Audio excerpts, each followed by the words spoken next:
প্রাচীন ভারতের অন্যতম সাহসী এক বীর রাজা ছিলেন পৃথিবীরাজ চৌহান।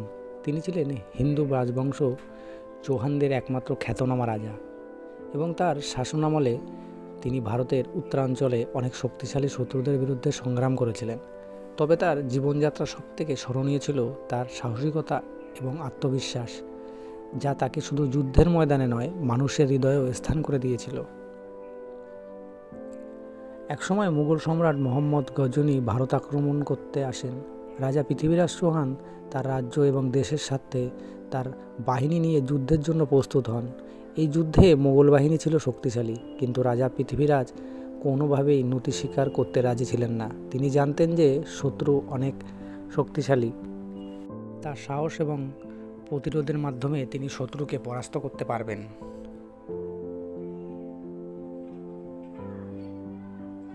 যুদ্ধ শুরু হয় এবং প্রথমে রাজা পৃথিবীরাজ চৌহান তার বাহিনী নিয়ে মোগলদের বিরুদ্ধে দুর্দান্ত লড়াই করেন।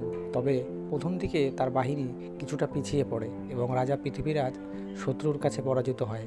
তার সেনারা হতাশ হয়ে পড়ে, কিন্তু রাজা পৃথিবীরাজের মনোবল ছিল অটুট। তিনি জানতেন যে এই পরাজয়ে তার সংগ্রাম শেষ হবে না। তিনি সাহসীভাবে যুদ্ধে ফিরে আসেন। পরাজয়ের পরেও তিনি ভেঙে পড়েনি। তার আত্মবিশ্বাস এবং অমননীয় সংকল্প তাকে আরও উত্তেজিত করেছিল। তিনি তার সেনাকে নতুন করে সংগঠিত করেন এবং যুদ্ধের অংশগ্রহণের জন্য তাদের উৎসাহ দেন।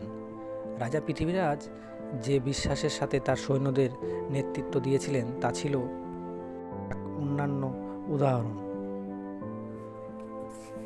তার সাহস এবং আত্মবিশ্বাসের কারণে রাজা পৃথিবীরাজ দ্বিতীয়বার মোগল বাহিনীদের পরাস্ত করেন।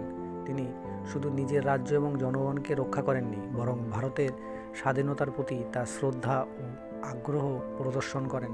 রাজা পৃথিবীরাজ চৌহান এই সাহসী কাহিনী শুধু তার সময়ের জন্য নয়, বরং আজকের প্রজন্মের জন্য একটি শিক্ষণীয় উপদেশ। তিনি আমাদের শিখিয়ে গেছেন যে পরাজয়ের পরেও যদি আমরা আবার উঠে দাঁড়াই, তবে কোনো কিছুই আমাদের লক্ষ্য অর্জনে বাধা হতে পারে না। তার আত্মবিশ্বাস এবং সাহস আমাদের জীবনে প্রতিটি চ্যালেঞ্জ মোকাবেলা করার শক্তি দেয়। রাজা পৃথিবীরাজ চৌহানের এই গল্প শুধু যুদ্ধের মাঠে নয়, জীবনের প্রতিটি ক্ষেত্রে এক মহান উদাহরণ। তার সাহস, আত্মবিশ্বাস এবং দৃঢ় সংকল্প তাকে ইতিহাসে চিরকাল স্মরণীয় করে রেখেছে।